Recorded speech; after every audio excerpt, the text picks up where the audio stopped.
the 8th, 2022 meeting of the Planning Commission for the City of Monterey. The first order of business is calling the meeting to order, and the second one is a roll call. Jennifer. Definitely. Chair Freeman. Present. Vice Chair Reed. Present. Commissioner Brassfield is absent. Commissioner Dawson. Here. Commissioner Fletcher. Here. Commissioner Latassa is also absent. And Commissioner Milich. He was here a minute ago. Oh, I see him reconnecting. Looks like maybe he got disconnected from the Zoom call, but I see him. Commissioner Milich. God is my witness, it wasn't me. I talked to him earlier. Commissioner Milich, if you can hear us, please confirm if you are present. Unmute. Just got knocked off the internet. There you go. Glad you made it back. Thank you. We have a total of 5 commissioners present today. And then I can, can you get me? I'm just going to be audio. Can you see Okay. me? yeah, no, we can't see you, but that's okay if you can hear it as long Yeah, as I can hear you. Can you You see become a the, black box. can you Beg see pardon? can you see the Zoom screen? You'll Yeah, need I can see you. Yeah. Okay, perfect. As long as you can see the presentations, you're good. Thank you for confirming you're here. And for staff, we have Community Development Director Cole, Senior Associate Planner Schmidt, Associate Planner Buggert, and myself, Recording Secretary Cleary. We do have a couple extra staff members in there today. We have an Administrative Assistant Erica Barrera and Associate Planner Christy Sabdo, and our City Attorney Christy Davi just arrived as well. Got a full Did you house. get Matthew? Did you get Matthew on that? Yeah, Okay. Associate Planner Buggert. There he is. All right. And the first item of business is the consent agenda. We have one item on the consent agenda is approval of the minutes for February the 22nd, 2022. Were there any comment on that? No comments. Is there any public comment on the minutes? Members of the public are encouraged to join our meetings via ZoomGov, a secure service that connects you live with no lag time. This meeting is also streamed live on youtube.com/City of Monterey with a 10-second delay and Comcast channel 25 with up to a 90-second delay. If you would like to provide public comment, please join the meeting using Zoom or via telephone, making sure to join in time to accommodate delays. To join the meeting from a computer or phone, use the link or phone numbers provided on the agenda posted at isearchmonterey.org. Since the meeting has started, you'll find the agenda under the Recent tab. To join by telephone, dial 833-568-8864 toll-free. Once again, that toll-free phone number is 833-568-8864. Then enter the webinar ID. For this meeting, the webinar ID is 161-990-8039. Once again, the webinar ID for this meeting is 161-990-8039. If the first phone number doesn't work, please try another. There are more listed on the meeting agenda, posted at isearchmonterey.org. If prompted for a participant ID, press pound. Details instructions for using Zoom are available at monterey.org/public meeting. To provide public comments via Zoom, please use the raise your hand function at the bottom of your screen. To provide comments by phone, dial *9 to raise your hand, then *6 to unmute when called upon. Public commenters will be announced using their last 3 phone number digits or the name typed into Zoom. Public commenters will be muted until it is their turn to speak. Please turn off TV or computer speakers or go into another room while connected, as background noise interferes with the broadcast. Public speakers will be called upon in order of hands raised. There is a 3-minute time limit for today's meeting. And I do not see any hands raised. I can let you know if any of the 3 attendees we have raises their hand. All right. Well, if there are no, is there a comment on the minutes? No?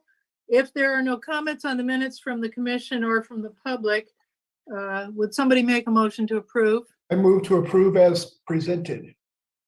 All right. Second. So there's been a motion. Okay, there's been a motion and a second to approve the minutes of February the 22nd, 2022. Let's have a vote. Call the roll. Chair Freeman, Yes. Vice Chair Reed, Yes. Commissioner Brassfield is absent, Commissioner Dawson, Yes. Commissioner Fletcher, Yes.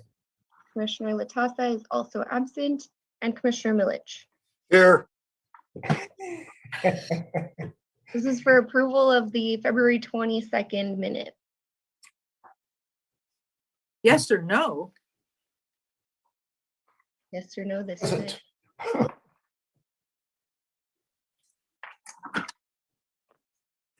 Steve, was that a yes? yes, Okay. Got it, thank you. These minutes are approved as submitted with a vote of 5. Great.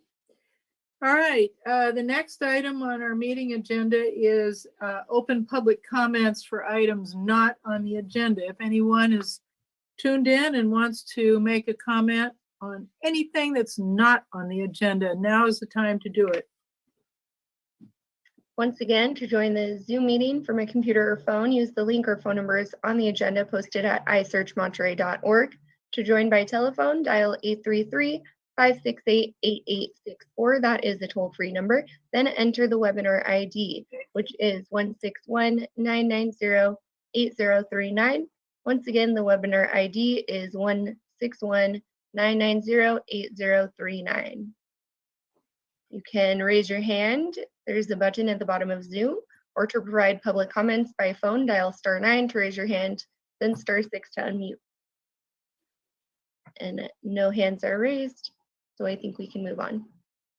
All right, we have two public appearance items on the agenda. The first one is item number 3. Consider recommending an ordinance amendment to the City Council amending Chapter 38 of the City of Monterey Code related to accessory dwelling unit development standards, MCC 38-112.6. And let's begin with a staff report. And before Chris Schmidt, our Senior Associate Planner, will be presenting, but just for clarification purposes, these are public hearings this afternoon and have been noticed as such. So with that, I'll go ahead and turn it over to Chris Schmidt.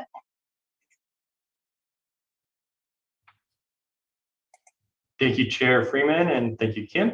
Again, my name is Chris Schmidt. I'm a Senior Associate Planner with the City of Monterey.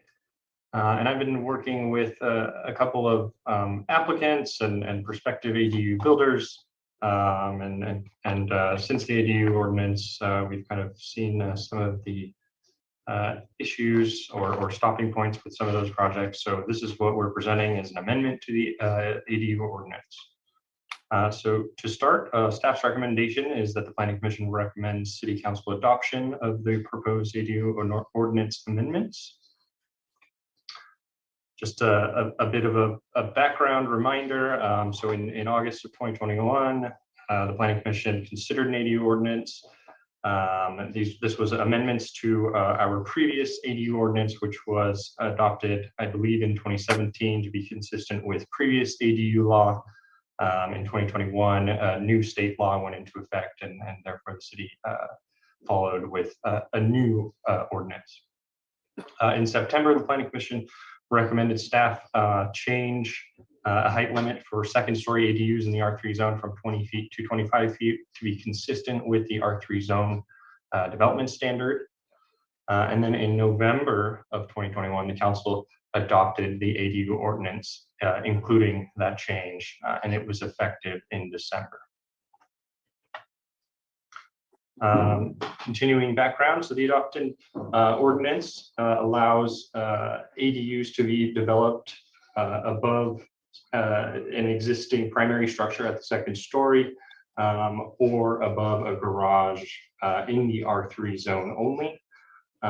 The ordinance outlines a process which requires ARC review and approval of the second story ADUs, and that includes things like story pools, noticing, everything that we require for a typical ARC review of an architectural review application.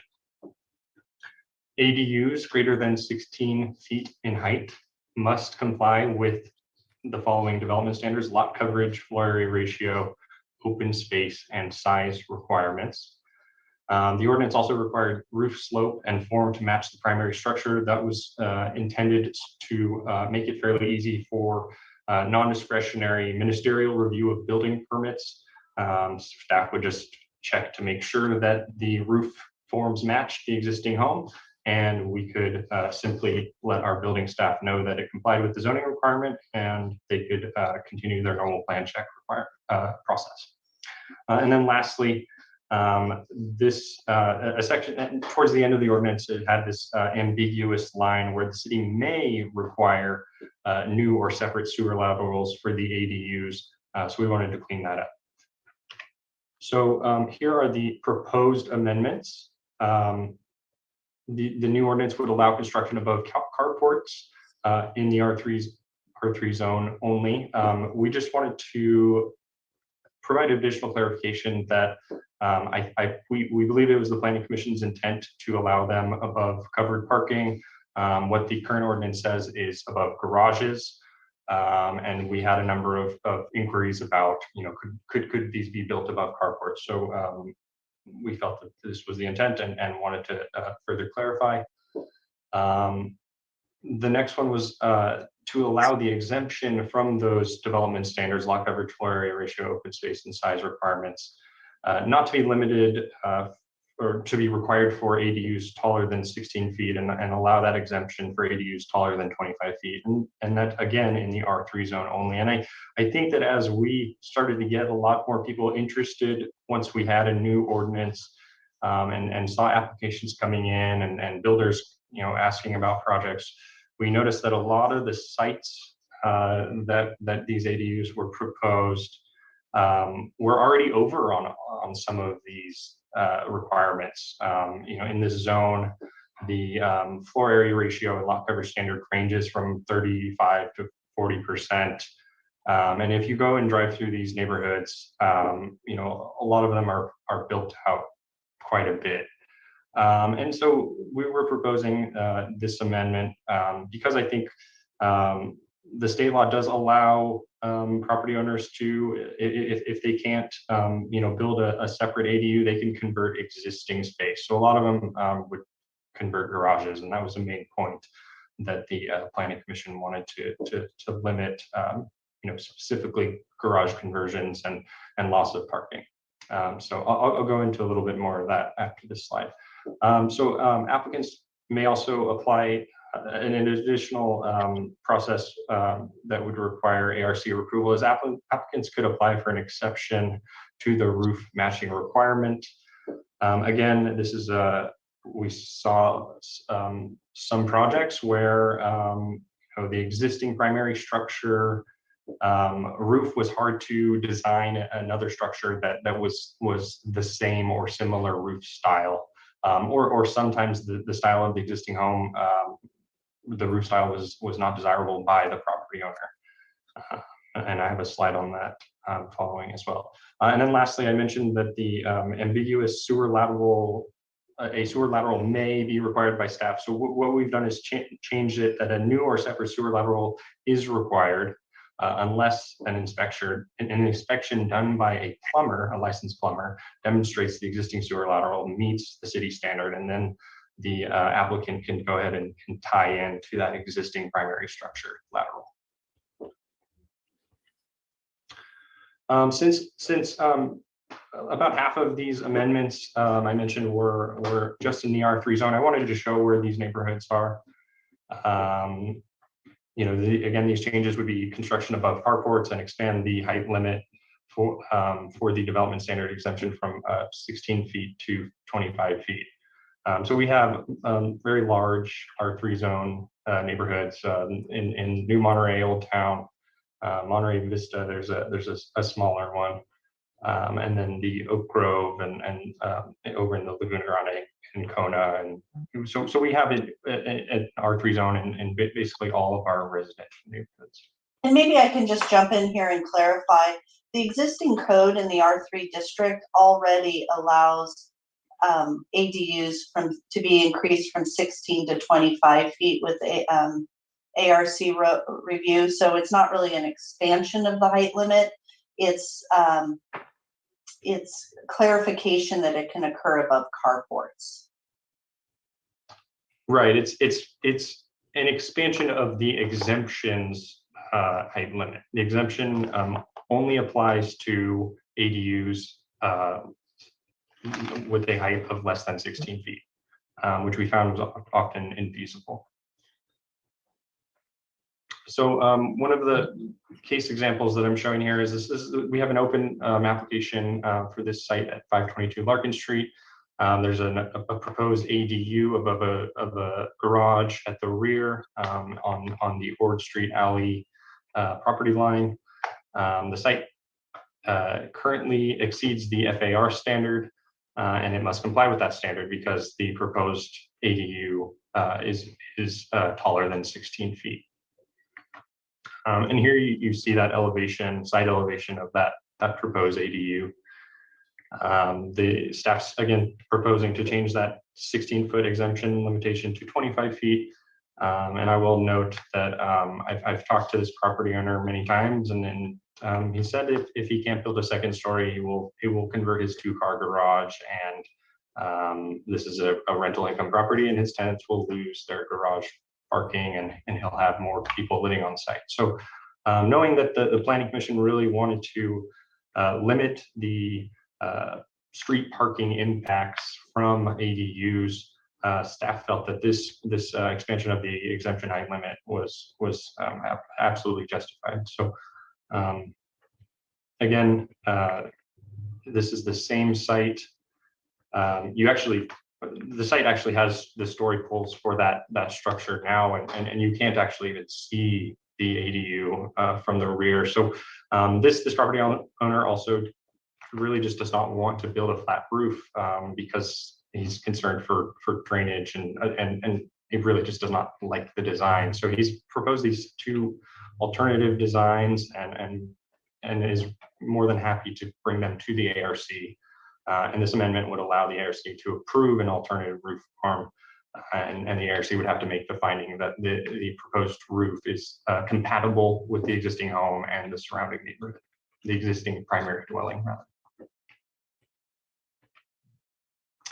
Another example, we did receive an inquiry about doing a second-level ADU at this site. I did not get a chance to really review plans. There were no plans drawn, but looking at properties all day, we really do get a good idea of when the site is over on a specific development standard requirement, and it was pretty clear to me that this one was well over the current FAR requirement. So the ADU would be ADU development would be limited to existing space, in all likelihood a conversion of the garage, and more loss of on-site parking, and further exacerbating the parking issues in the R3 zones.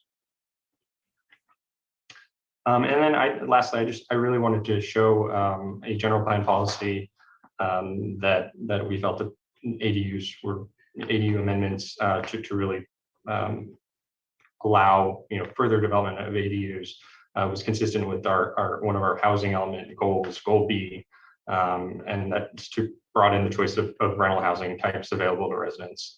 I think that this change would allow that.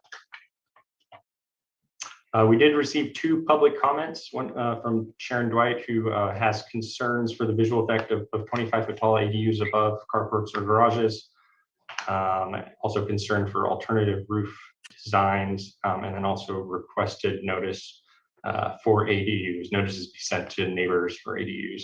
My comments are really that the 25-foot tall ADUs are currently allowed under the code.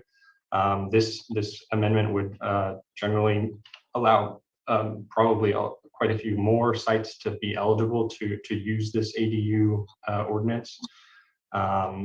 I think that the Architectural Review Committee will still review these projects for view impacts, the same architectural review findings that the Planning Commission is very familiar with from appeals would apply to ADUs as well. So, the unreasonableness of a view or privacy impact or a living environment impact.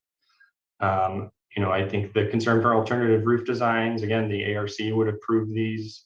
It's not up to staff. So I think that those findings could be made for certain designs, and staff will certainly recommend otherwise for designs that are not close enough to the primary home. And then lastly, we don't currently send notices for ADUs, with the exception of those that have to go to the Architectural Review Committee. Like I said, the projects that go to the Architectural Review Committee, the typical ARC requirements apply: story poles, noticing, we draft a staff report, etc. And then Nancy Sully also provided a comment requesting that additional amendment text to allow 25-foot tall ADUs would only be allowed above garages and carports. And I, the current ordinance is clear that this is what it allows. Otherwise, ADUs are subject to a 16-foot height limit unless they're above a garage or at the second story of an existing home or a multifamily building.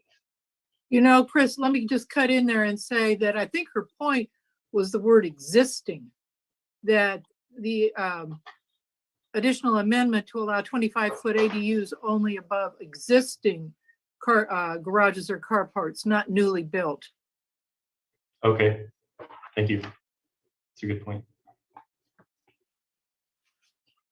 Would that also apply to detached ADUs, 25 feet? They can be detached only if they're above a covered parking structure. Okay, as long as that's clear. Yeah. And that concludes my presentation. Again, the staff recommendation is to recommend adoption to the City Council. I am available for questions. I'm going to close my PowerPoint and double check the text and look at what Ms. Sully wrote in reference to the way that it was explained by Chair Freeman, and I can provide some comment on that as well. So thank you. Thank you, Chris. Isn't it interesting how, as this thing migrates down the street, that we discover there are ways to shape how the ADUs are going to look in our community, when first we thought that the state was going to mandate everything.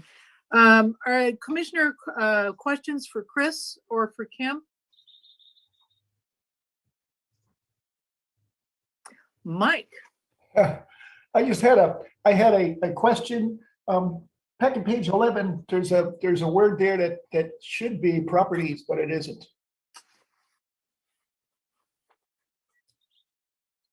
In bold. I see it. Thank you.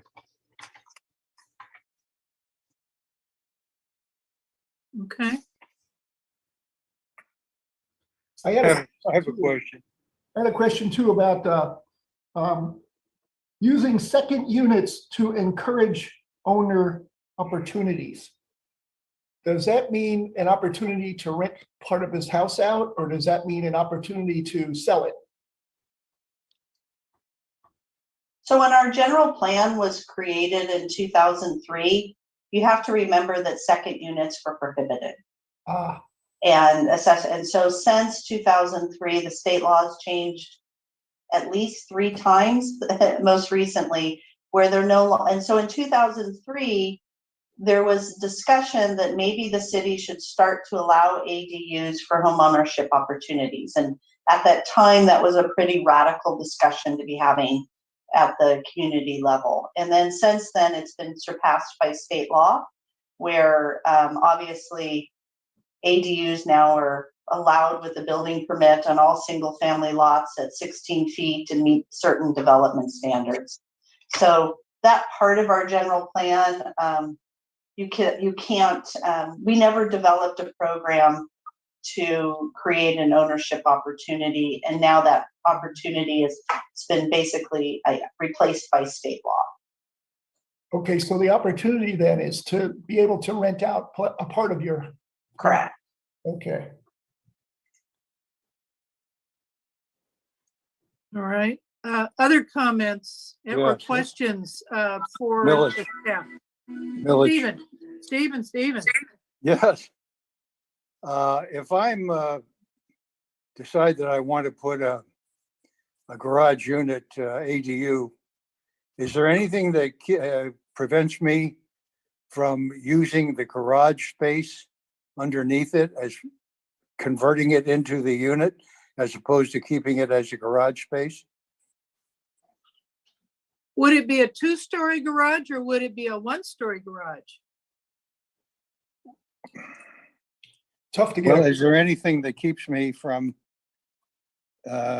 changing it, using that garage space as part of the ADU? That's my question. That's a great question. I don't think that we would approve an ADU that converts all of or a portion of the garage if a second story is I think above. we need to, I think, all due respect, I think we need to make that clear in Yeah. any change to the ordinance, that you may not convert existing garage space. I know we can't require new spaces if certain criteria are met, but there's nothing about requiring the maintenance of existing parking spaces in the garage. That's my concern. And I would like to see that addressed in the form of the ordinance. And so Commissioner Millich, just to clarify, you're saying if the city approves a second story ADU, you don't want to see the garage converted because that was the basis on which we allowed the second story ADU. Because the basic law is if they're not building a second story, you're able to convert any existing structure on a property to an ADU, including in the R3 district, including the parking area. And I think it's up to 25% of the units on site. So. Exactly. Parking has always been a problem, and it's something that we need to address. We can't get more spaces. I understand that, but we should be able to prevent losing the ones we have. Only if I would say, I believe that's true only if we're allowing the second story ADU, because otherwise you're allowed to convert your garage. Okay. I have a question regarding Nancy Soule's comment, and that is, let's say somebody, because she's talking about existing garages or carports building above them. Let's say somebody wanted to come along and they have a front yard that's big enough for an 800 square foot ADU. Can they build a new one right up to within 4 feet of the sidewalk? No, so they're still subject to the front yard setback in the R1 and R3 is typically 15 feet. Okay. Okay. Hanson, questions? I do not have any questions. Dan? All right. All right. Thank you, Chris, for the presentation. Commissioners, for questions. I think it's time for the public to weigh in. And if Sharon or Nancy want to say something, I think that Chris has summarized their issues pretty well, but don't they get an opportunity to talk if they want to? Okay, Jennifer, go ahead. Yes, I don't believe I see them joining, but to join the Zoom meeting from a computer or phone, use the link or phone numbers on the agenda posted at isearchmonterey.org. To join by telephone, dial 833-568-8864 toll free. Once again, 833-568-8864, then enter the webinar ID, which is 161-990-8039. Once again, this meeting's webinar ID is 161-990-8039. If you are already in Zoom, please use the raise your hand function at the bottom of your screen. To provide public comments by phone, dial *9 to raise your hand, then *6 to unmute when called upon. I see no hands raised at this time.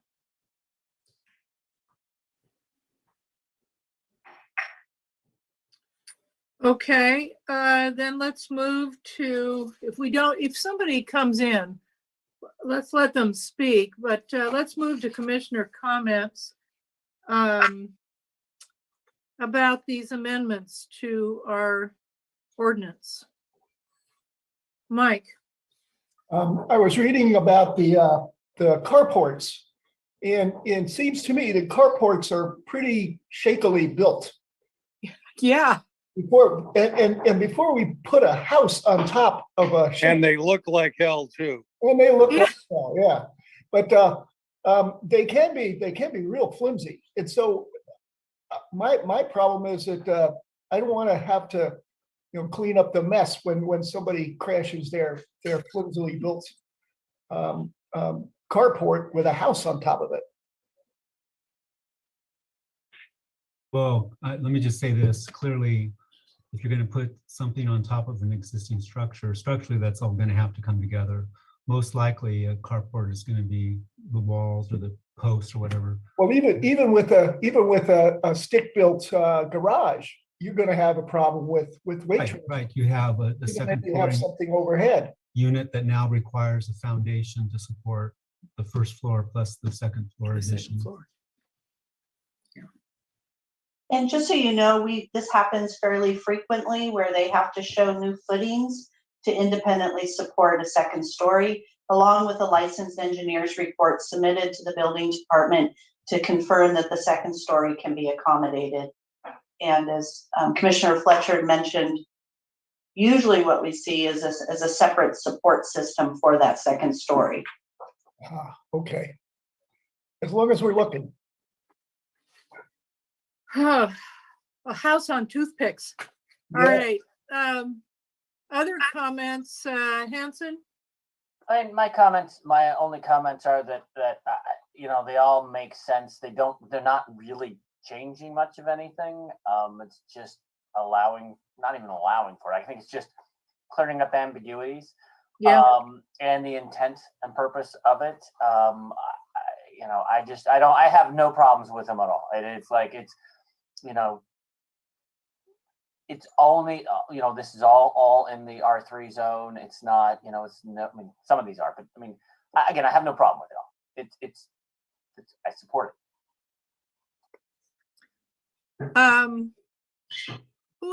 Has anybody else, has everybody spoken? No, I haven't yet. Okay, Stephen. On the roof pitch, why should the Architectural Review Committee grant an exception? The alternative roof pitch and form design have to be compatible with the primary structure in the neighborhood. But why is that even necessary in there? To me, the unintended consequences of that result in a lot of mischief down the road. Someone may decide, well, I like this kind of decor, and someone else, no, well, I like this. It's just, I don't think that's a necessary thing. Don't the Architectural Review Committee, when they go ahead and approve something and look at it and then approve it, decide whether it's compatible to begin with? So why get them to say it'll be compatible some other way? In other words, there just doesn't seem to be any teeth to it. And I'm afraid of what's going to happen down the road with it. So I can support everything, but I'm not crazy about that. And I really don't care much for the carport, but in effect, the carport will become a garage. Okay, structurally, in order to support the weight of the unit. So it seems to me like we're talking about much ado about nothing. I don't even think we need them, but that's okay. Thank you. My only comment about the roof issue is that personally, I would rather have the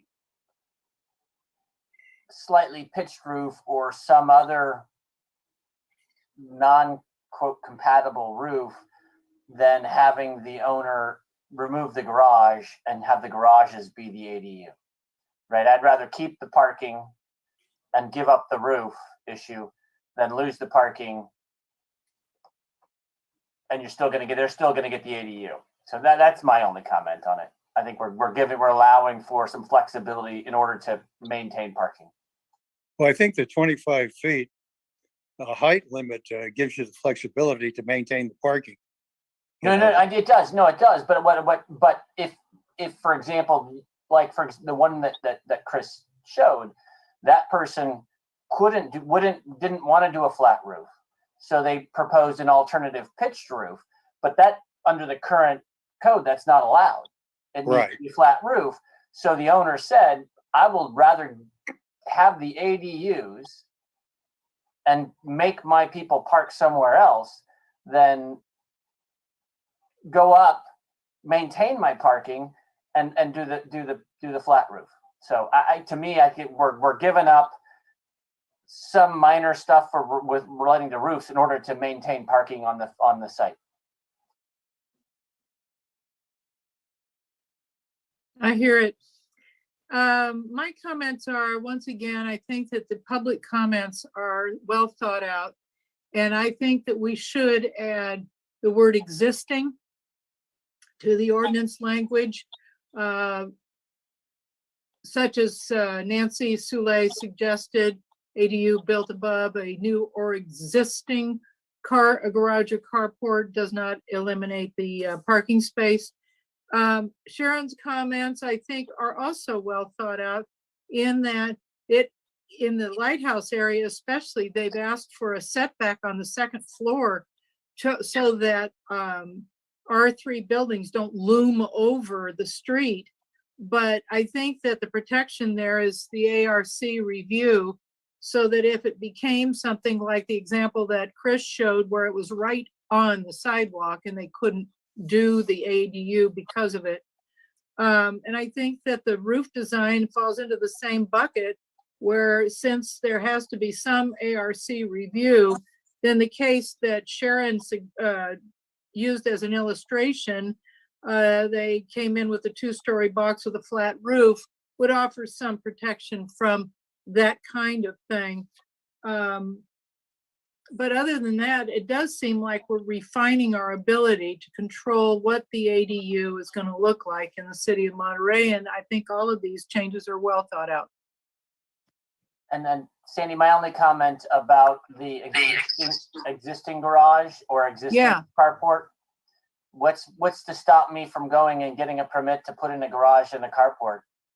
And then I can go above it. It's existing at that point in time, and now I can build it. I mean, it's to me, it's a lot of it's trying to do something that really doesn't do anything, because we can just step through that. We can just, okay, I'm gonna throw up a carport, get a permit to do that, put up a cheap carport.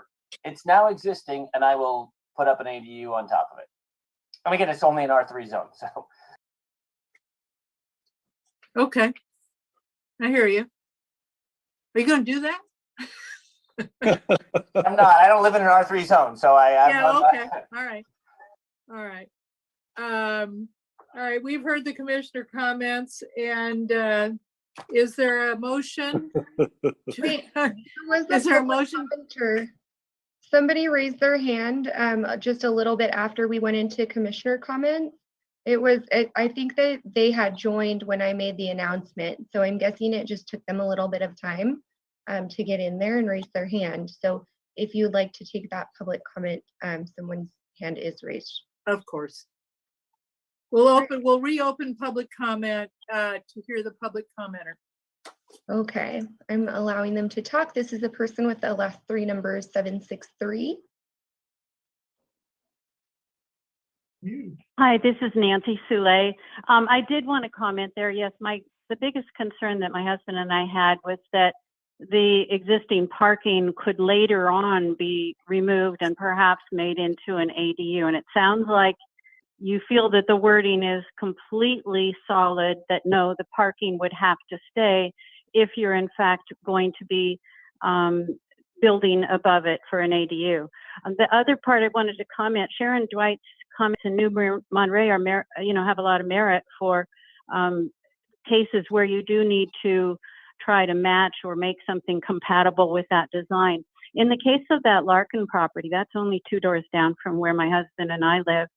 And you have to understand that the lots in our block are very narrow and they go uphill, and they actually have a whole street behind it. So had Chris Schmidt shown the picture of the existing garage, you would see that that is on Ord Street.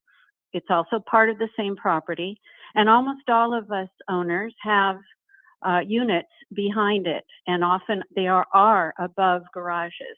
So this would actually be very compatible to what is on our block on Ord Street. And in fact, on Larkin Street, where the main house, the historical houses in many cases exist, the roof pitch is extremely steep. It would be impossible probably to even get a new building built back there to match the pitch of our existing home, because the pitch is so high. In many cases, they're a Victorian type of multifaceted roof. And what has existed instead on these units on Ord Street is that they are a much lower pitch. So they would be perfectly compatible to all the units that you see on Ord Street, which is the back of the property. So it's not the front of the property. It doesn't get in front of our historical houses.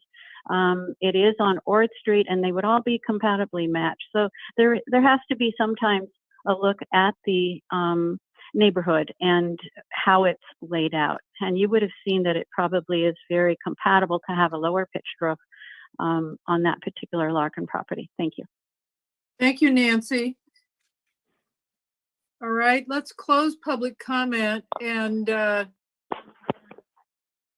do we have a motion to approve the amendments to the ordinance? I'm moved that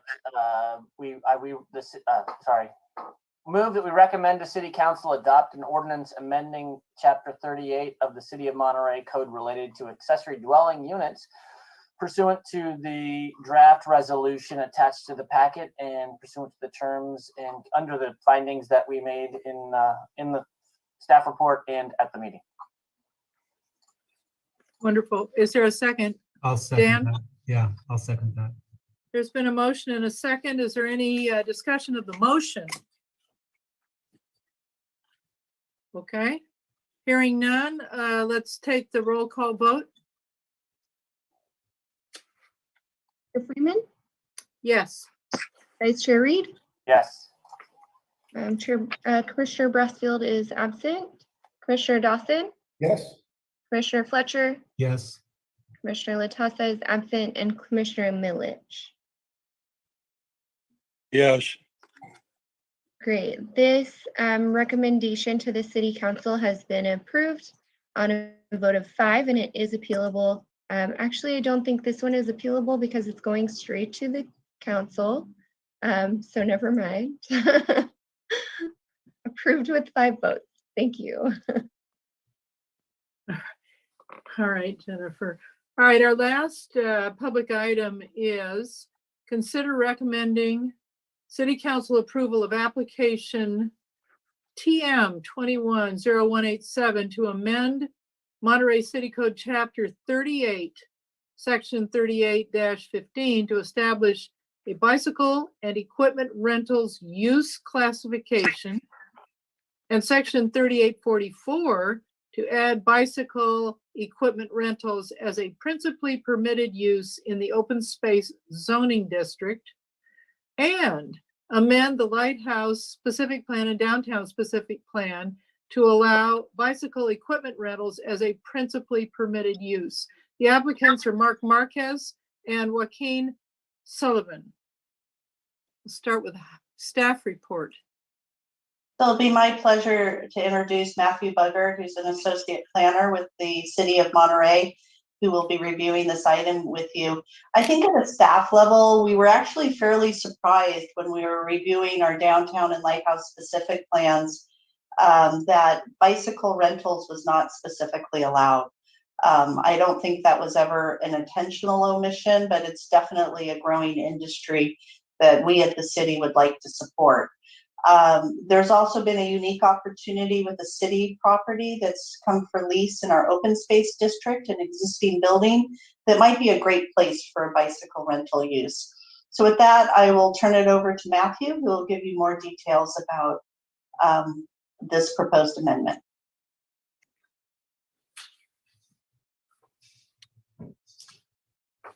Thank you for that introduction, Kim. I needed to unmute there. And good afternoon, everyone.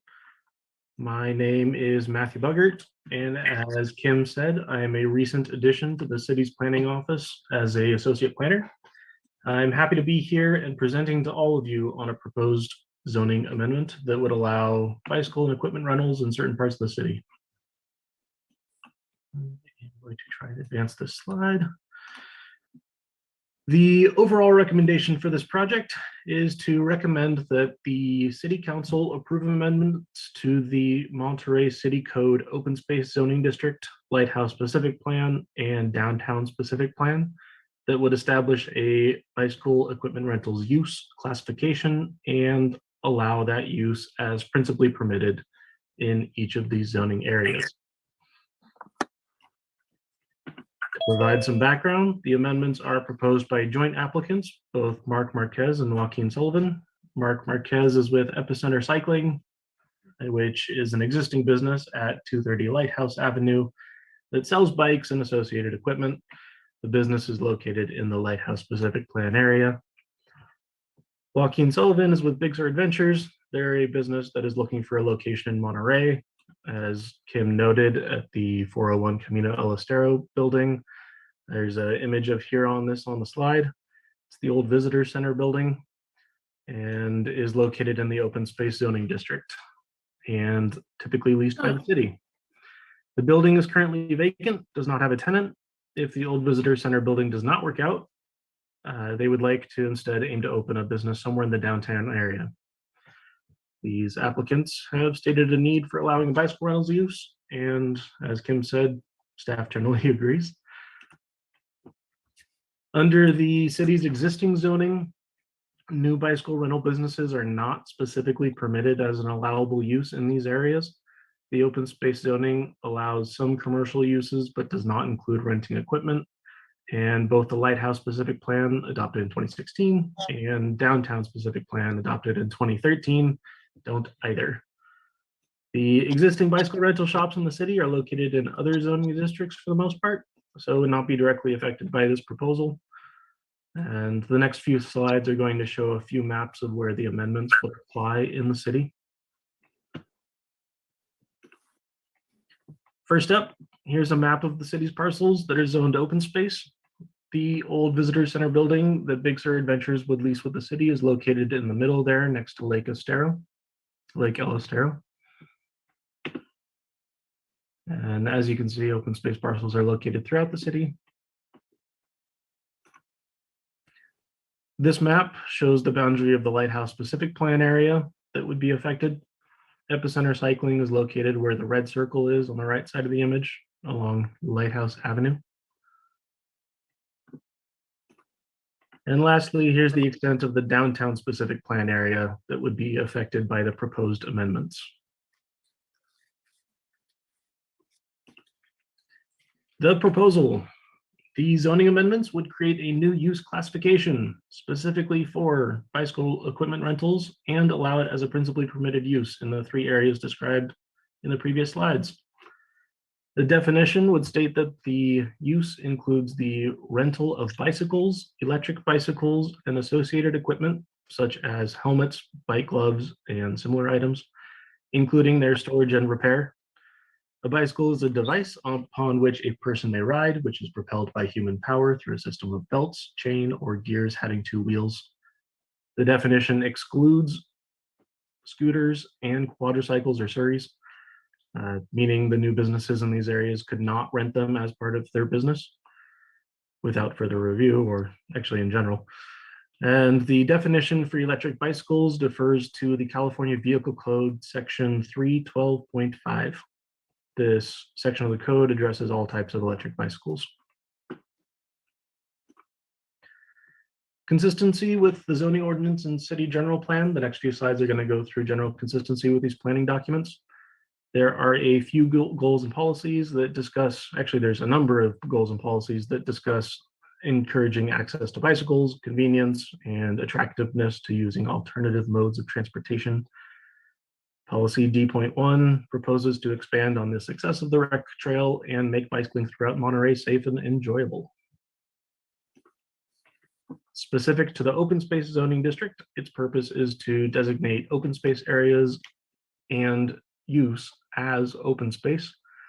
The amendments encourage access to the city's existing open space areas and trails via the use of bicycles and provide another form of recreation for those that currently use the city's open space areas. It could also allow those that cannot or will not own a bicycle to rent a bicycle and use the city's open space and recreation infrastructure.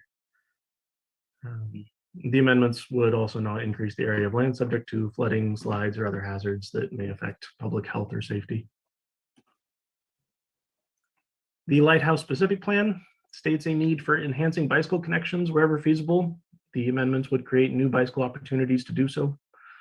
The amendments would increase access to the city's existing circulation pathways. These are highlighted in the plan itself, including the Rec Trail, Wave Street, and Lane Street bike connectors. For the downtown, it states a number of goals and policies. I extracted a few that were specific to this. Again, stating the need to increase bicycle connections and opportunities, along with supplying desirable business activities that attract visitors and pedestrians to the downtown. The bicycle rental use is an attractive business, as Kim was saying, in the city of Monterey, and it would diversify the types of downtown businesses and support bicycles as a recreational opportunity. And last but not least, the city recently adopted a number of value drivers and priorities. These included a vision to improve the city's quality of life and active mobility.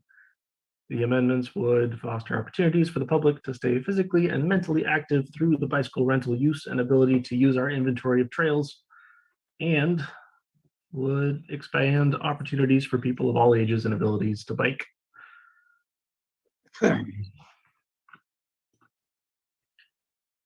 The city has received at least one public comment letter. I think we might have gotten one more just before this hearing, but for this presentation, the concerns are generally summarized here. There's a concern about bicycle user safety on the rec trail between the wharf and Coast Guard Pier. It mentions that it's the narrowest and most congested part of the trail, and that new bicycle rental shops may exacerbate the congestion there. The amendments as written do not dictate where users should use the bicycle. That said, the rec trail is intended for bicycle use and connects both north and south of the city and beyond our borders. Another concern was raised about the rental of electric bicycles. Some are more powerful than others, and the commenter stated that they may need more site-specific review. Our zoning and use permits for other bicycle rental businesses in the city defer to the California Vehicle Code and Assembly Bill 1096.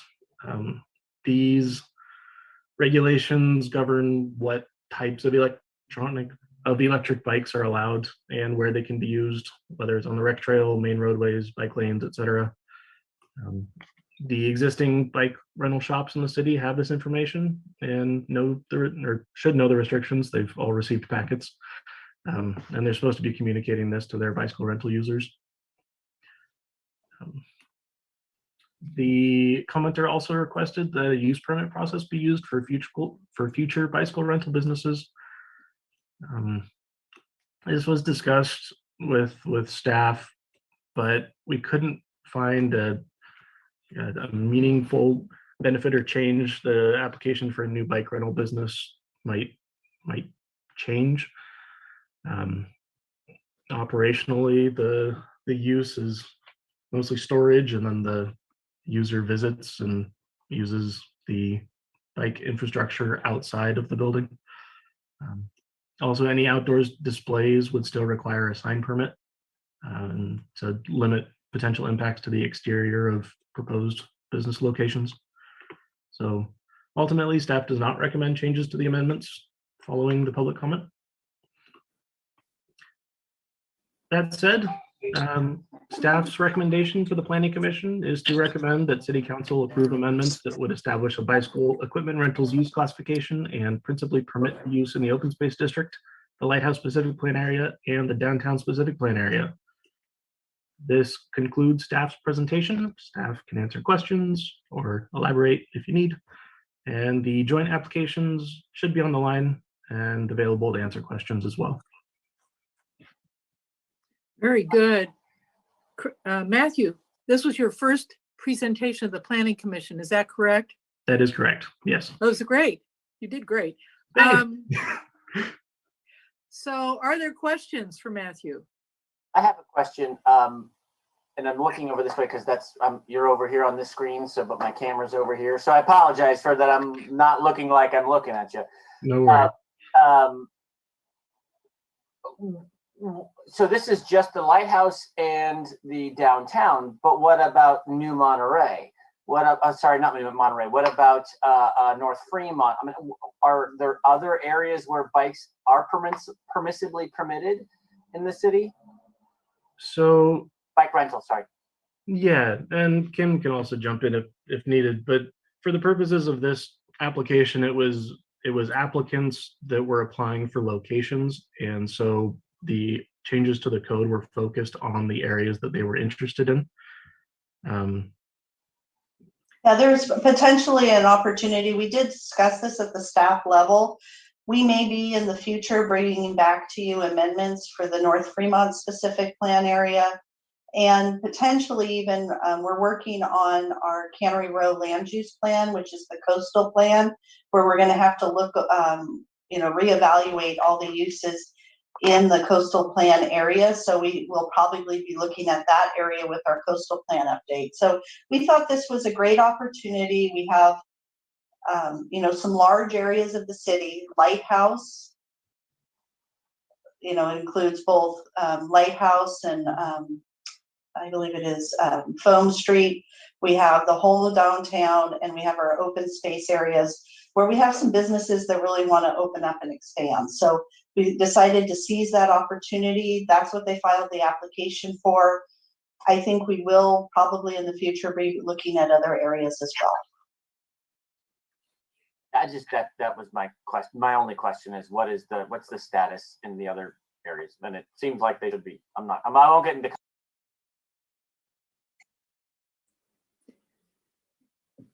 You cut yourself off there. I just said I won't get into comment until we get into okay. comments. It is, I think, a really legitimate question. Why would you restrict your change to just those three areas when there are many other areas where there might be an opportunity for a good bicycle rental and sales business? In North Fremont, we also have a bike lane in the center of the street to use. Dan. I just need to mention that Michelle Knight did call me, reached out to me about this item on the agenda, and I suggested to her that the better way to make her thoughts known was either to come to the meeting via Zoom or to send a email to Jennifer, and that's the reason why she has that email there. Okay. You mean the one from Kyle and Liz, or the one from Jennifer Knight? Yeah. Okay. All right, Mike Dawson. When I see someone saying open space, I see a park, I see green grass. How is this different than the way I see open space? Yeah, and again, Kim, feel free to chime in if necessary. But the main intent for this ordinance was to encourage use of the open space area. And I get that having a business in an open space area is a little counterintuitive, but it would be within the existing structure and trying to do reuse of existing developed area. When it comes to trying to develop a new building or a new business location, that for the most part, most of those city parcels, most of those open space parcels are owned by the city. And it would be up to us and our leasing department to deal with that. I'm not sure if Kim wants to add anything to that. Yeah, I think as we've been looking at uses for the old, for the building where the visitor center used to be, we've had a lot of different proposals. And what we found out is the zoning is incredibly restrictive. And this idea, you know, various businesses have been coming forth, including the bike rental. And when we heard this idea at the staff level, we thought it was very interesting and an opportunity for the city to actually lease that building for an active use that could complement the park. And if you think of Lake Elistero and our park, we've got the Swan business, you know, with the Swan boats. We have a concessionaire selling food next to Solicito Ball Field. And then this would be one additional, you know, to reuse that existing building. Otherwise, if the zoning amendment's not approved, then that use can't go forward at that site. And Well, that site is in an open space then. yes, those, it's part of the park. It's open space zoned. That's surprising. So the business is open space compatible. Yes, I mean, that's our conclusion, and that's why we're recommending the zoning ordinance amendment. I understand. Thank you. So I actually do have one more question. On the downtown specific plan, service businesses are not allowed on the first floor on Alvarado Street. Would this, and I'm not, this doesn't seem to be a retail type bike rental, maybe accessory to a bike retail location, but a bike rental seems to be a lot more similar to a service business than a restaurant or retail. How does that, you know, I to a certain degree would, and I'm trying to work through this. Well, that's my question. What's the, I'm trying to keep it a question rather than comment. You know, would this be allowed on Alvarado Street, for example, or would this be limited by the service restrictions? So we already have a bicycle business on the Alvarado Mall. Now, granted, that's in the visitor accommodation facility zone. So it's in a slightly different area. It's sort of across from the, I think it's Savona Winery. You'll see bikes out in front of there where they rent those. If the commission wants, we could restrict it from Alvarado Street. I don't think we ever envisioned bikes being outside on Alvarado Street proper, but if they wanted to establish a rental business, for me, that was different than an office or a massage establishment or something that's really more closed to the public. You know, if it's a bike rental, you're going in, you're renting your bike, and then you're taking it and you're, you know, going on your bike ride. So I think we thought it was a use that could occur on Alvarado Street. But clearly that's up for discussion. You may decide that that's not appropriate. So one of the locations on Alvarado Street that would lend itself very nicely to a motorcycle or a bicycle or electric bike retailer renter is the Aga site. The International Building has two driveways. It has a U-shaped driveway. Could that be an approved site if we change the zoning ordinance to the downtown specific plan? Yes, that is included with, yes, it would be. And just to be clear, this amendment wouldn't include motorcycles. No. Okay. Okay. It's just an intriguing thing to come up at this particular time and try to take advantage of the need to promote bicycle riding. Anyway, other questions of staff before we get to public comment? Okay, I think we should open public comment because they had some concerns, the two couples who wrote in, that are a little different than what we've been discussing, which is location. Why one location over another location? So let's open up to public comment. And if the two who wrote in want to make a public comment, I would encourage that. And then I think Dan has somebody who is going to make a public comment. Jennifer? Members of the public are encouraged to join our meetings via ZoomGov, a secure service that connects you live with no lag time. To join the Zoom meeting from a computer or phone, use the link or phone numbers on the agenda posted at isearchmonterey.org. To join by telephone, dial 833-568-8864 toll free.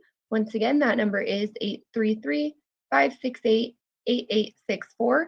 Then enter the webinar ID, which is 161-990-8039.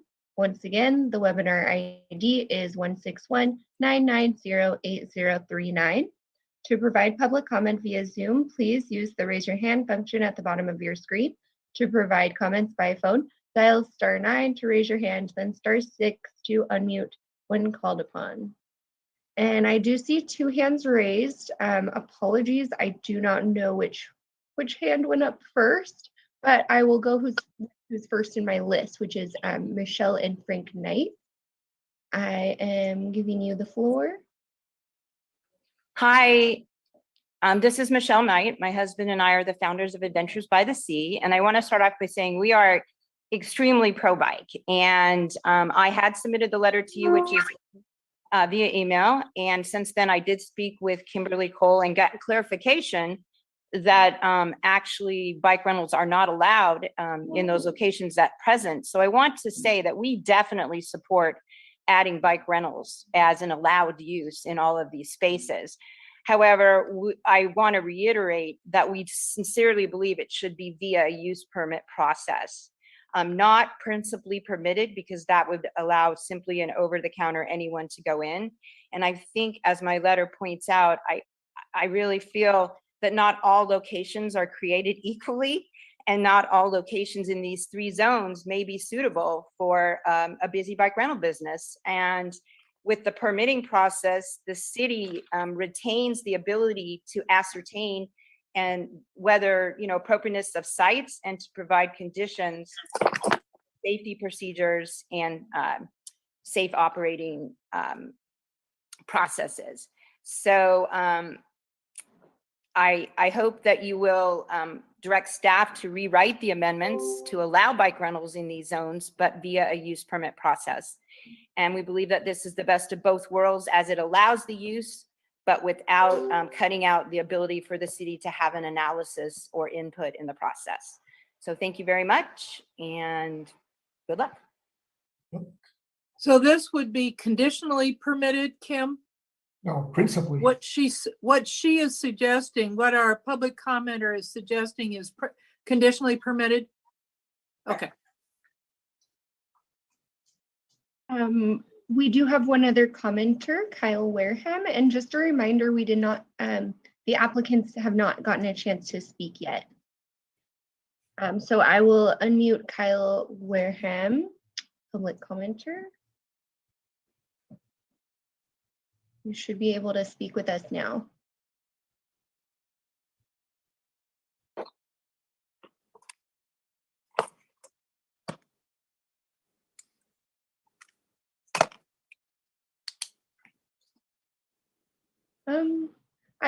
I think Kyle has the ability to speak right now. It looks like they're unmuted. We just don't hear any speaking. You're live.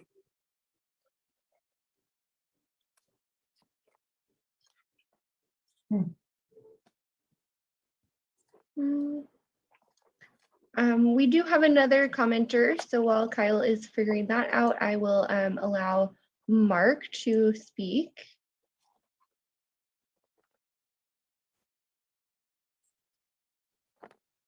And Mark, you should be able to unmute yourself.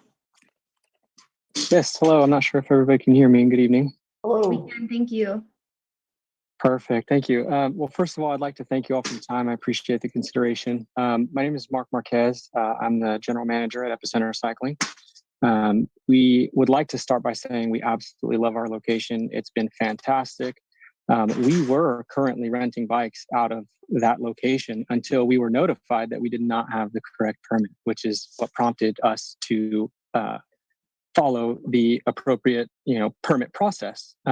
So thank you again for your consideration. We did cease all rentals until this permit process has gone through and we went through the application. So thank you for that. I would just like to clarify a couple of things about the bikes that we are renting. I know some path users have concerns about the congestion on the path and the speeds at which the bikes are traveling. Our bikes that we rent are made by Trek and Electra. They use a Bosch motor system, which is the same Bosch that makes a lot of your appliances like refrigerators, microwaves, things like that. Same Bosch that's been making electronics forever. Our bikes do not have throttles. They are pedal assist only, which means the rider does have to pedal to gain any assistance from the bike. There are varying class systems of e-bikes, which I'm sure you're all aware of. Ours are the lowest class, which stop at 20 miles an hour. It's not a sudden stop. I misspoke. I apologize. But the motor does disengage. And if the rider chooses to go over 20 miles an hour, it is all human powered after that. So the bike will give you assistance up to 20 miles an hour and then it stops. We do regulate the settings at which our bikes are the assist levels that they get. They do come with 4 levels of assistance and we can regulate all the way from 1 to 4. So we would argue that our bikes are actually much safer than bikes with throttles because it is very similar and familiar. It's a pedal assist system. So it feels very familiar and natural to a lot of riders. So we do also provide locks. The bikes will be brought back to the store. They are not left out overnight. They are not rented from the sidewalk. They are not placed out in public view. They will be stored inside our location. The rider will come in, rent the bike, be given a helmet, given a lock, and then sent out on their ride. So this will have no impact on pedestrian traffic on the sidewalk. And we really, really hope we can kind of enhance the ride quality of the Monterey area. I mean, as an avid cyclist myself, I'm always out riding and enjoying the scenery, and it's one of the best in the world, if not the best. So we just want to continue to foster that and be able to show off our beautiful city. So thanks for your consideration. I appreciate it. If you have any questions, I'll be here and I'd love to answer them for you. Thank you, Mark. I think we've kind of mixed up public comment and applicant presentation. Thank you, Mark. I should have called on you first, but thank you for the information. Now, Jennifer, do we have one more public commenter who wants to come in? Yes, we do have 2 more public commenters. First, I will try, there's someone with the phone number last 3 digits 617. You should have the floor now. The Zoom call. Unmute, there you go. Hi, yes, this is Kyle Wareham here. I was trying to come across the radio waves on the computer earlier and made it on my cell phone. And can you hear me, Ms. Dawson? Oh, yes. Yes. Okay, great. Well, thank you so much. I just following Michelle Knight's call, my wife and I purchased Adventures by the Sea about 6 years ago from the Knight family, and some things to reiterate that Michelle had mentioned. But just really wanted to say thank you for the time. I was actually surprised to hear that the zoning does not allow bike rentals in the downtown area as well as the Lighthouse corridor. And as Michelle said, we're certainly pro-bike. At the same time, to have this be a principally permitted activity, I don't think it reflects well on the city as from a safety standpoint. We're in the bike business. We rent bicycles all day long, electric bikes, family bikes, and traditional bikes. And the first mile is the scariest. The first mile is the most dangerous. and leaving from an appropriate place, I certainly feel that the city, through the use of filing for a use permit, should be involved. To have few bicycle rental locations go in, it's popping up similar as what you would see the community filled with restaurants. I think we're in for a scary future with that. The city's done well with our use permits from the locations that were listed at 210 Alvarado, 685 Cannery Row, and 299 Cannery Row. I do urge that the Planning Commission move forward with allowing bicycle rentals in the areas of town as mentioned. However, to do it with the use permit has certainly kept us safe with your guidance and could keep future riders, families, and children safe as well. So thank you very much for the time. I appreciate it. Thank you, Kyle. Thank you. Good thoughts. Jennifer, anybody else? No, there was, Kyle was joined two ways. So he had another hand up, but since he just commented, we do not have any more public commenters. I do see that another one of the applicants is on, Joaquin Sullivan. If you would like to speak, you can go ahead and raise your hand and I can let you speak. All right. You should be able to unmute and speak to the Planning Commission now. Hello, Planning Commission. I don't have a whole lot to add. I mean, I think that everybody who has spoken has presented things well, and I think that I'm just willing to sit back and watch and let you guys decide what you think is best about this. I love the idea of having a bike rental shop over there at the El Estero Park spot. I think it's a great use for the spot, and I think that just about everybody's on board with that. So how you guys decide from here will be, I'm sure, well thought out. Thanks. Thank you very much, Joaquin. Then if there are no further public comments and any questions for the applicants, I think we can bring it back to commissioner comments.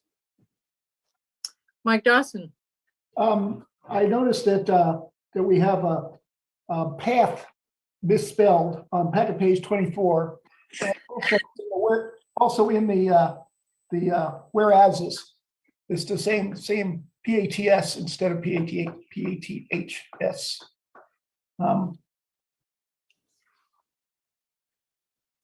As long as we're renting bikes from existing buildings, I'm okay. But you know, I live kind of near the canyon over here, and it's green space from end to end on Iris Canyon. And I'd really rather not see a bike shop pop up on the Iris Canyon, because that's like a racetrack, and that is really dangerous if you're walking. So yeah. as long as from existing building, I'm in favor. Well, don't you think that could be solved by changing this to principally permitted to conditionally permitted? I mean, wouldn't that have to go through a review process? Matthew? It would, yes. But it wouldn't disallow bike rentals. You know, this wonderful building that used to be used for the visitor center could still be used, but they would just have to apply for a use permit and go through all the hoops that the other people did, right? So in terms of hoops for people to go through, some of those uses were there for years and years under the previous code that was there, and I know Kim knows more of the history on those, but for instance, the property at 201, one of the properties near Cannery Row has been there for decades at this point. So a new use permit for them was not necessarily be applicable. The property that was at, it was 299 Cannery Row. The property at 210 Alvarado Street, that's within the VAF zoning. They did not require a use permit beyond what was the use permit for the hotel itself. So I'm not sure if that directly correlates. I guess I'd just like to build on that a little bit. A lot of the existing bike shops, there's a separate section of our code for surreys, and the existing bike shops also rent surreys, and there's a numerical limit in the city, and over time they've shifted them. And so we historically thought it was very important to regulate surreys because they're fairly large, and how they access the trail is really important. How they're stored and how they access. I don't believe the existing use permits for the existing bike shops have any conditions or regulations regarding bike rentals. In fact, I believe that they all rent electric bikes and they're not subject to any conditions of approval. So I think at the staff level, we were looking at creating a level playing field between bike businesses. We haven't had a problem with the Adventures by the Sea operations with bikes. And we haven't recently had any issues with the surreys. In the distant past, there's been concerns about surreys, but we've been able to resolve those. So for us, I think we are treating them on a level playing field between the uses, because these businesses would not have surreys and would be prevented by definition from renting surreys. Whereas the existing 3 bike shops, the 2 on Cannery Row and the 1 on Alvarado Mall, I believe they all rent surreys. My only comment about that, Kim, and I appreciate it, is that as we're hearing one of the bike owners, the one on Lighthouse, I mean, he's being very, very diligent and has indicated that bikes can be dangerous. And I just think that, yes, we have 3 or 4 bike rental people right now that are diligent and are conscientious and care about safety. But the worry is that we get somebody who's not, and somebody who rents out the high-speed bikes and anybody can get it. And it seems to me that we would want to have some of those conditions put in place to make sure that we're protecting the citizens and the tourists that come, whether they're on the bike themselves or whether they're pedestrians downtown or on sidewalks or on the rec trail. Those are, to me, and again, I had no problem with any of this up until he spoke, in which he, was saying how good they are. And then that to me triggered, you know what, we probably should. It's not the little old bike that we had before. These can be powerful machines. And don't we want to, as a city, make sure that we actually have minimum set of regulations to protect the people. And again, that's I came into this going, absolutely, they should be level playing field, no problem at all, until he spoke, and I was like, you're right. How do I know that I'm gonna, we're going to give a permit to somebody who is going to be diligent and going to, do the lowest level bikes or whatever. And again, that's just my comment and concern about it, and that's why I think, if you could do it a more simple process to make these regulations stick, then I would. But otherwise, I think you have to. I think it's important to really. I mean, my analogy is the guy had the scooters that we rented or that we approved. He was, I don't know if he's still there or not, but over by the Lighthouse garage. I mean, he had to get a use permit to provide scooters, which were electric scooters, which these electric bikes can go just as fast. So again, that's my comment. I would like to see it be conditional, and I got convinced by the guy who's trying to get the permit. So sorry. Did you want to respond, Kim, or no? I agree with Hanson. Steve, do you have something that you want to comment on? I agree totally with Hanson. Yeah, me too. But the question to Kim and to Matthew is, let's say that the existing bicycle shop owners came in under one set of circumstances, and that's a closed book. And the people who will be new, who want to open up a bike and rental shop, if they have to obtain a use permit and we allow them in certain areas, shouldn't we be addressing the areas and not necessarily the permit? I mean, let's say that we want somebody at the El Estero location and we want to change the rules so that that location is an approved location for a bike rental shop, then they would just have to apply for a use permit, right? Right.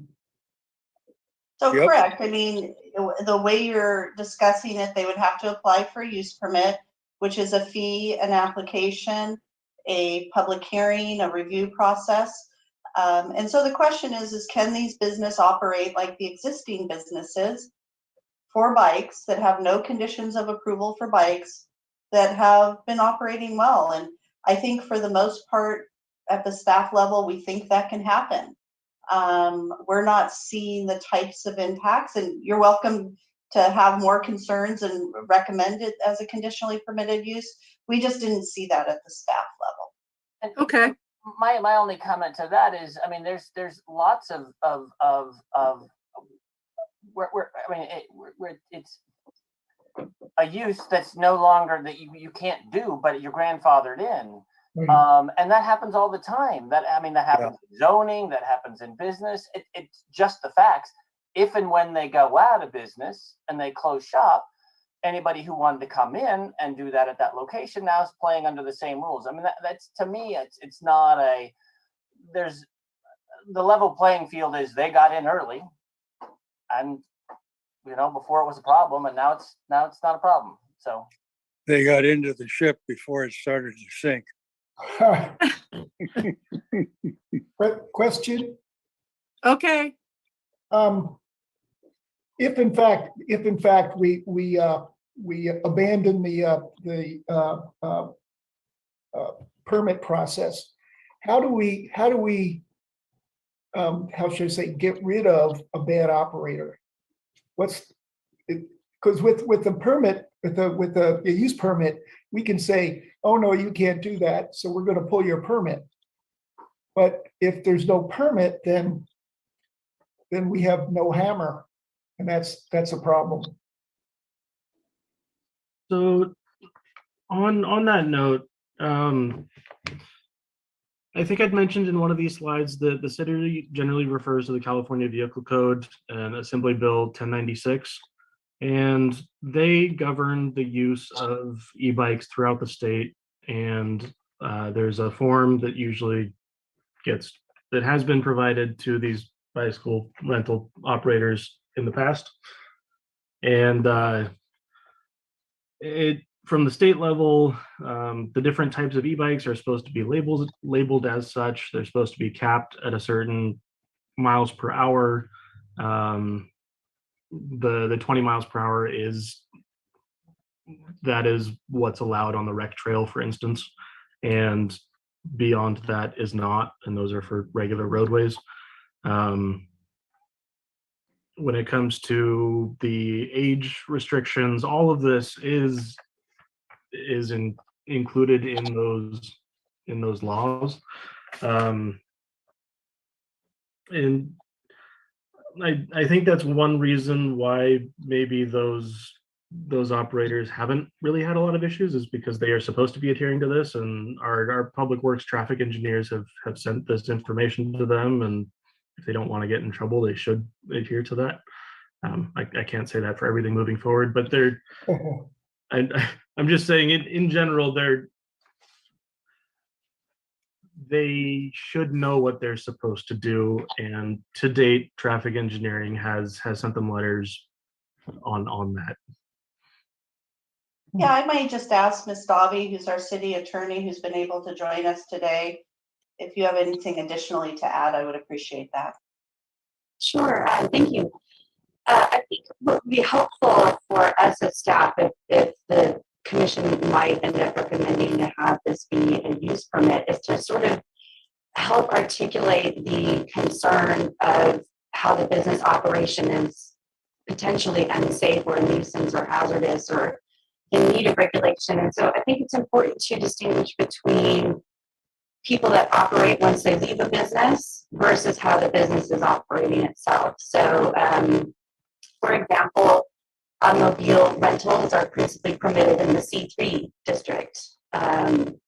Vehicle storage, dog boarding facilities. There's lots of particular businesses that are principally permitted that are operating just fine. And we have use permits on other establishments that are more prone to nuisance conditions, such as prostitution happening within massage establishments. That's a concern. It's more heavily regulated.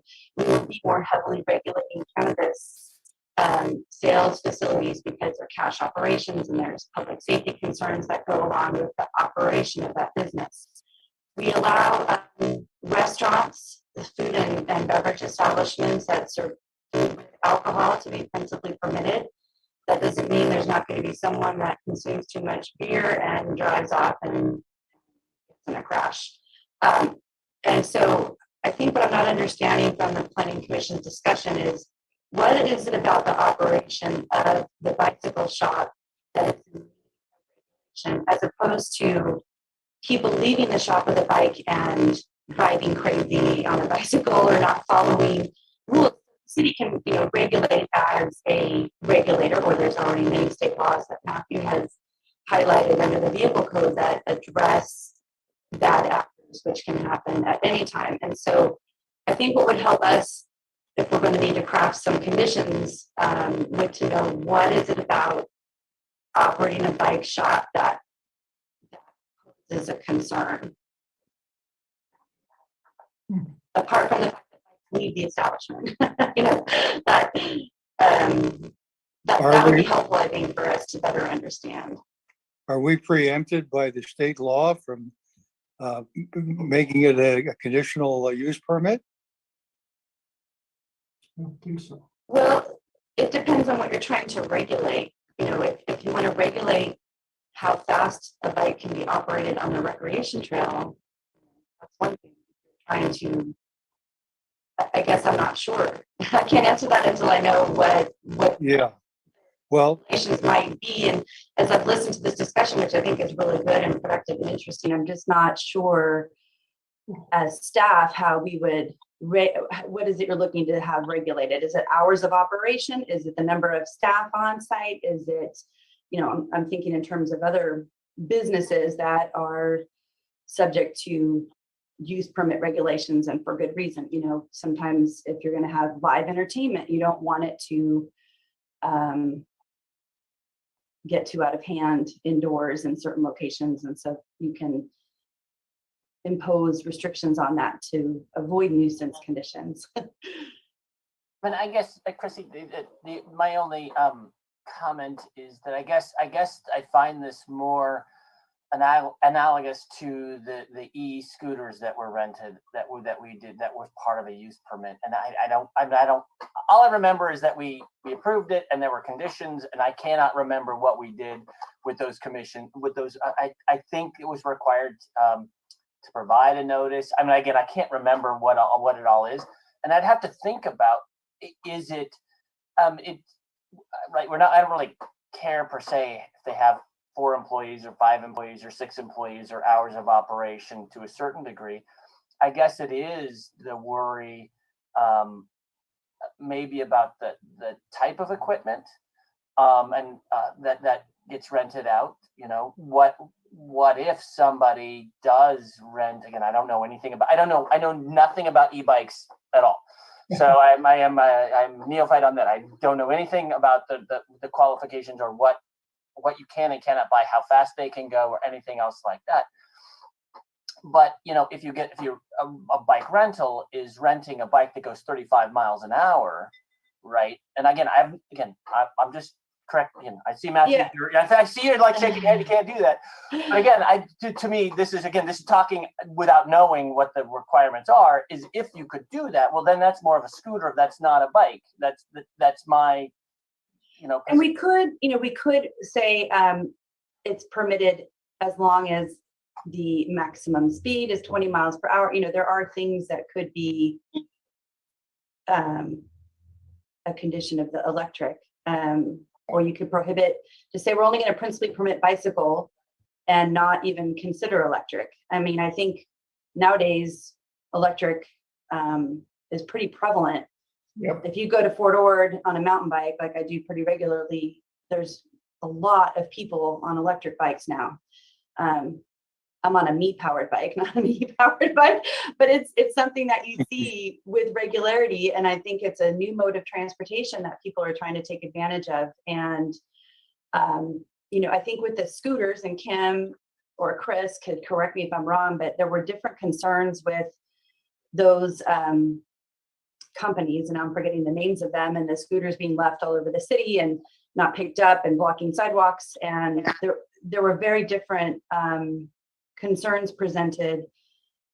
Sorry, and Chrissy, I wasn't talking like about the lemon scooters or the lime scooters. I was talking about it's a seat riding scooter that was, and I have no idea. I think he was in because he came back a year later and had to present. So it wasn't the lime scooters at all. It was I'm not they were familiar with actually a that. vehicle that goes on the roadway and doesn't go on a recreation trail at all. So it was like a car rental mini type business that rented in our parking garage, and then you would take it and put it on the street and drive from there. So it was a little bit different. Okay, I'm sorry, I'm not familiar with that one. If I could just add that Chris Schmidt had his hand raised. Whoa. Thank you, Chair. I just wanted to add, I know that the special conditions for the scooter rental company at the Cannery Road Garage, in addition to the 12-month review, they had to do with the fact that the scooters were not allowed on the rec trail.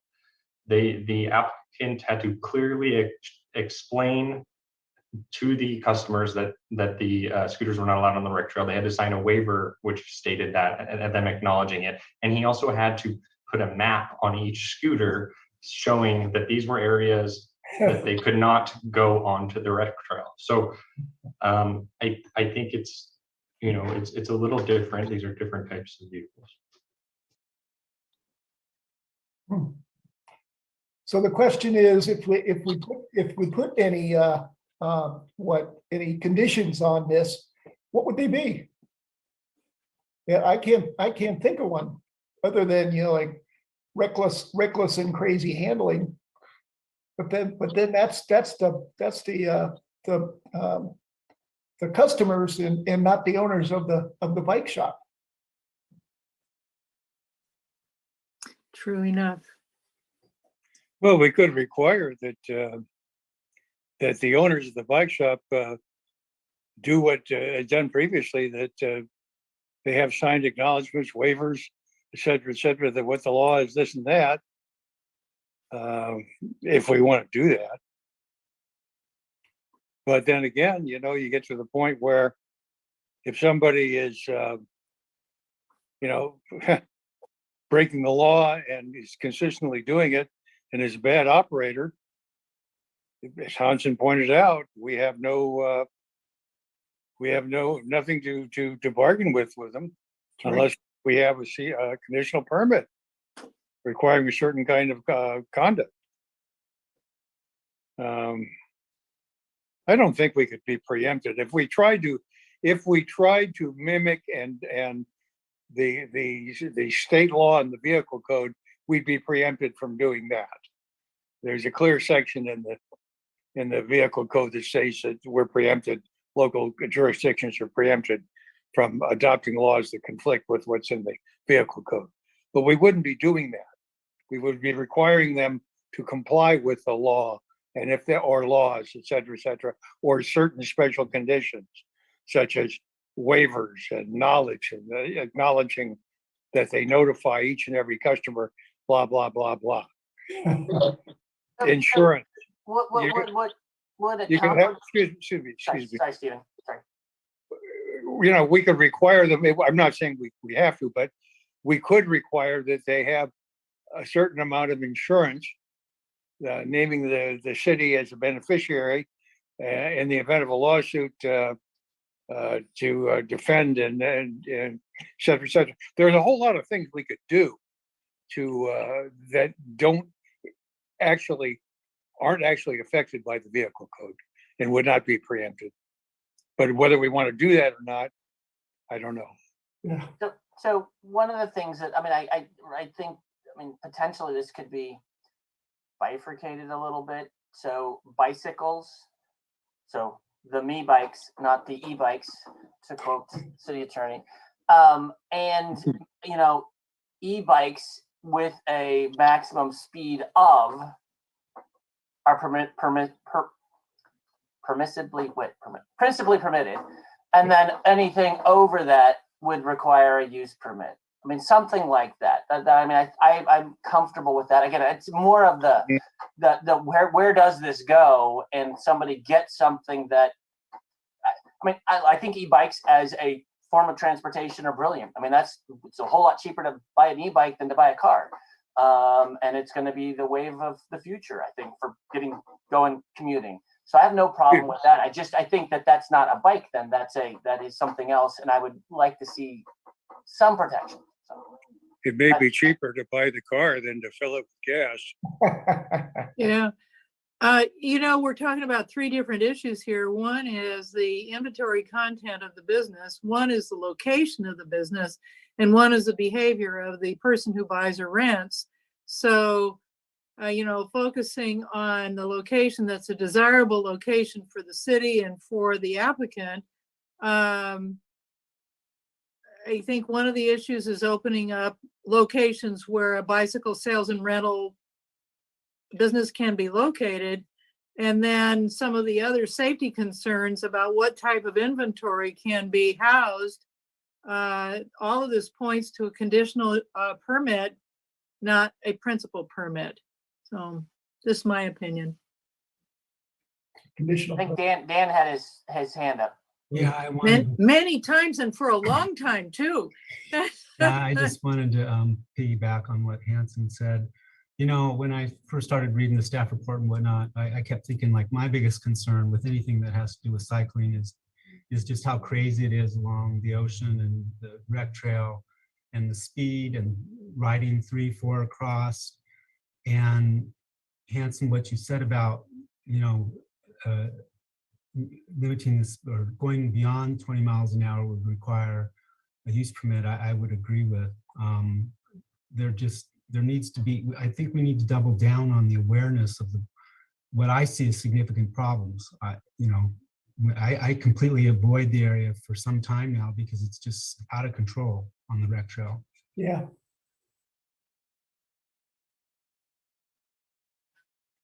And So where does that leave us?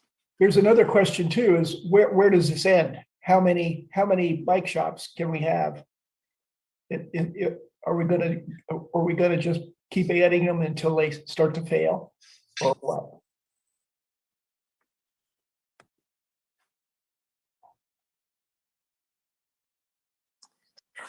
All right. Are there other comments from anybody that I see on the Hollywood Squares here that want important point that you want to make?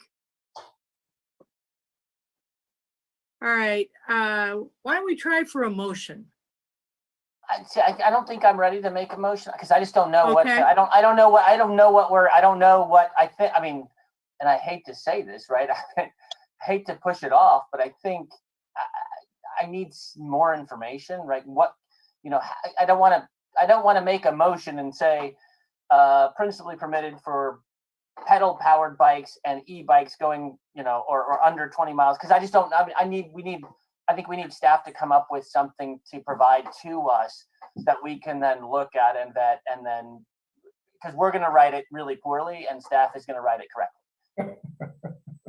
So we need to define the locations permitted and define the business. As bicycles have grown into more powerful electric bikes from just regular me bikes, I think a location is one of the issues, and I think that the type of inventory is one of the issues.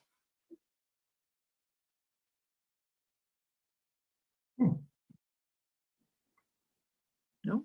Okay.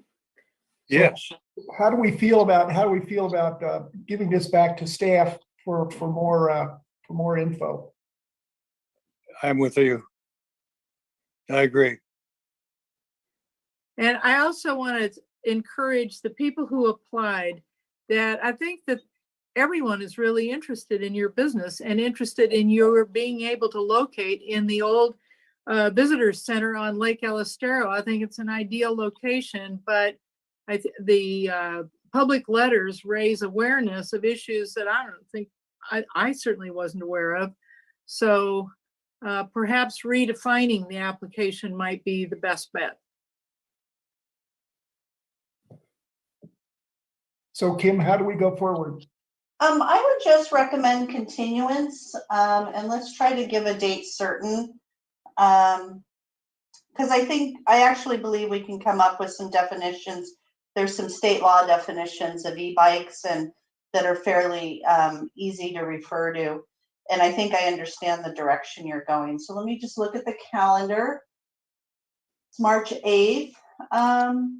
Let's continue this to April 12th, which will give us enough time to explore those changes with the applicants.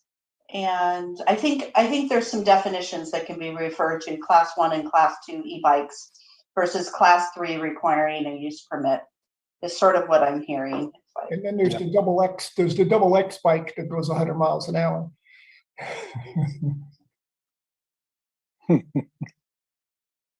So I move that we continue the hearing on this agenda item to April 12th. Thank you. 2020. Do you hear a second? Second.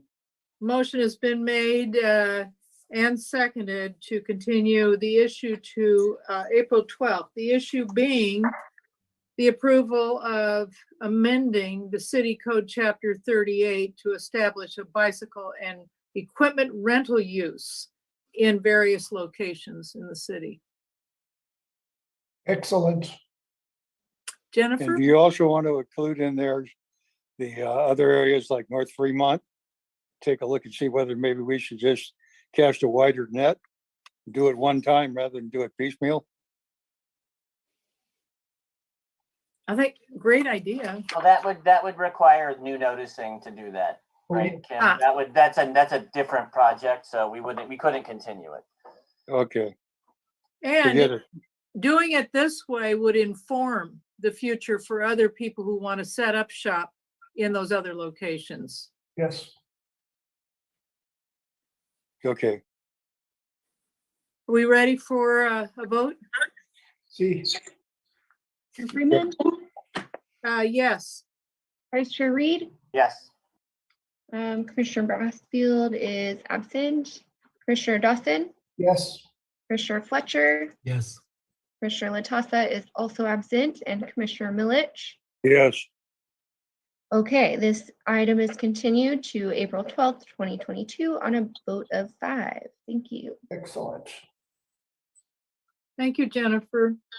Our very last item on the agenda, and thank you to the applicants and thank you to the public comments that have given us more information than we knew we needed, right? All right, the last item is a update from the planning office. Kim? Thank you very much. Your next planning commission hearing, March 22nd, you'll be considering the annual action plan, which is the expenditure of our community development block grant funds and a recommendation to the city council on our CDBG action plan. I do want to let you know another opportunity on that Wednesday following your planning commission meeting. We're going to have a special meeting with the city council where we invite homeless providers to our council meeting to share how they, what services they're currently providing in our community, and then we'll describe how the city of Monterey is participating in that. And the main reason from the meeting is to ask the homeless providers what else we could be doing. We already spend quite a bit of money on homeless services, but to find out what other opportunities are out there. So that might be an interesting council meeting for you to attend. We're also diligently, just so you're aware, we're starting to work on our cannabis ordinance amendments. We're also wrapping up the wireless ordinance amendments. So those will be coming to the Planning Commission, hopefully wireless in April. Cannabis maybe late spring or early summer, depending on how all this comes together. Okay. And the homeless providers meeting is on March the 23rd? Correct, at 4 o'clock. It'll be a council meeting. I think I'm really anxious to hear what they have to say, so I think it'll be interesting. Uh-huh. You bet. Commissioner comments to end the meeting? I just have a couple questions. One is, when is the in-person meeting, Zoom meeting going to end? Do we have any sense as to when that will end? So we'll be back in the council chambers for our meeting? So we're waiting till the city council, they're about every 2 weeks, maybe 3 weeks, are reconsidering that policy. I anticipate that we're going to see a shift back to hybrid meetings. And I hope that, I can't guarantee you, but I hope that we continue at least a hybrid approach in the future. I think it's, we get a lot more participation, I personally think. Some people can sit at home and don't have to sit till 11 o'clock in the council chambers. So anyways, the council's considering that, like I said, every few weeks. And I imagine at some point here, the regulation will change. Right. I'll be missing for the next meeting. Very good. If there are no other comments, the meeting is adjourned. Thank you, everybody. Booyah.